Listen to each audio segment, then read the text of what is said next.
welcome to my channel. I'm today a retired librarian and homeschool mom, and this is Felicity. So Felicity is joining us for this video because we are reviewing her cookbook. So this is one of the American Girl cookbooks. Several of the dolls have them, not all, but this reviews, so the full title is Felicity's Cookbook, A Peek at Dining in the Past Meals You Can Cook Today. So this also does history, so there's some information about cooking methods and things that go on. It does talk about cooking in colonial Virginia, how the kitchen was a different part of the house for different reasons. It talks about colonial kitchens and setting the table and everything. So it gives you a background in the history. And then it also has, because this is meant for children, there's a huge tips for today's cooks. And then there's also in here talking about timing and colonial measurement kind of thing. And then it talks about, the first part of it is their breakfast. So you have a little bit of talk about colonial breakfast. And then it has recipes for apple butter, which is pretty much what we consider applesauce. Johnny cakes, which are a corn cake pancake. Breakfast puffs. Fried ham and gravy. And then dressed eggs. And I think dressed eggs are interesting. Let me get through. What exactly are those? So this involves, what is this? It's like you preheat your oven to a broil. You put butter down on the pan. Then you crack the eggs, so it's almost like you're cooking them, trying not to break the yolks. It's almost like you're cooking them over easy. And it looks like you steam them. You add water, you cover the pan, and cook the eggs over low heat until the whites are set, but not hard. And then you remove the lid, and you pour a tablespoon of butter over the eggs, and then you put them in under the broiler, and then cook the eggs. So that's kind of interesting, but that's the breakfast. And it talks about eggs and chickens. Then we have dinner.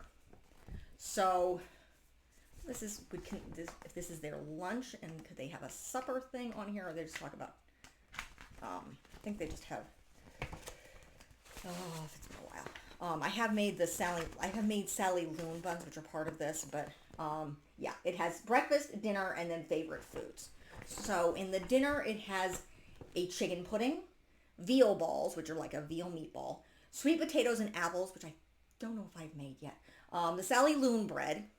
I've made Sally Loon buns. It's slightly different, and green beans and the whipped scallop. What the heck is that?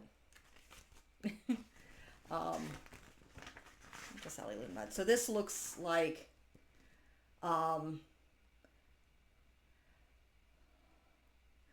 like a whipped. You have heavy cream with lemon and orange, sugar and sparkling grape juice.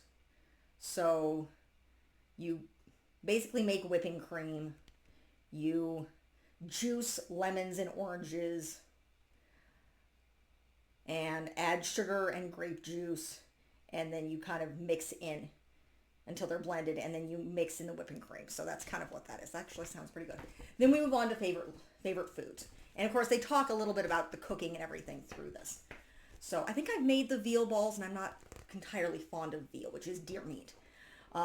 So favorite foods include beef steak pie, baked pumpkin pudding, raspberry flummery, almond tarts, the queen cakes, which are mentioned in her first book, which I think I've made. They're more of a cookie. Spice nuts and Liberty tea. So of course you have a breakfast pie, or a beef steak pie, which, yeah, this is a dinner dish, so it's a beef pie. Baked pumpkin pudding. The raspberry flummery is basically, it looks more like a raspberry, almost like a raspberry sherbet. So you're cooking raspberries, and then you're measuring salt and sugar and cornstarch.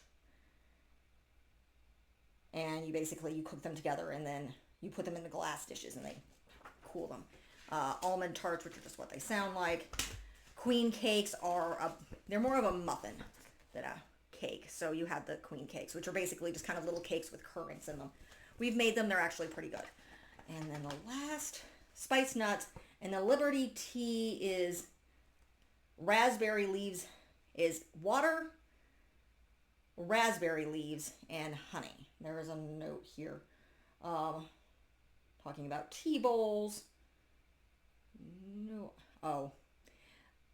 The raspberry leaves are available at food stores. So, but that's what we have in Felicity's cookbook. So this is actually really interesting if you're looking for colonial recipes. And again, it talks about the cooking history, which is always interesting. So that's why I enjoy these. I wish they had them for every doll, but they do not. They do come with all the originals. Off the top of my head, besides Felicity, Kirsten, Samantha, Addie, Josephina, Molly has a cookbook. I don't know about the others. I think Julie and Kit do. Josephina does not. Caroline does not. Neither did Cecile and Marie Grace. So I've had to find things to replace those. But fantastic book. I do love these. Again, there's a lot of history. If you want to cook or you're interested in cooking, this is a great addition. You can find these used.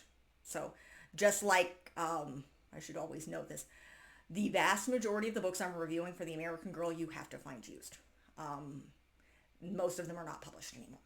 So, but again, you can find them used. So that is it for this review.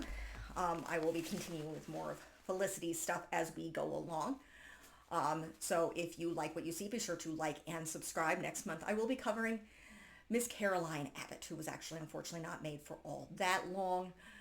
Most of her stuff is going to be improvised. She is the War of 1812, but she does have all her 6 books, and she has mysteries. She does not have anything else that I am aware of. But nonetheless, if you like what you see, be sure to like and subscribe, and I will see you next time. Thank you.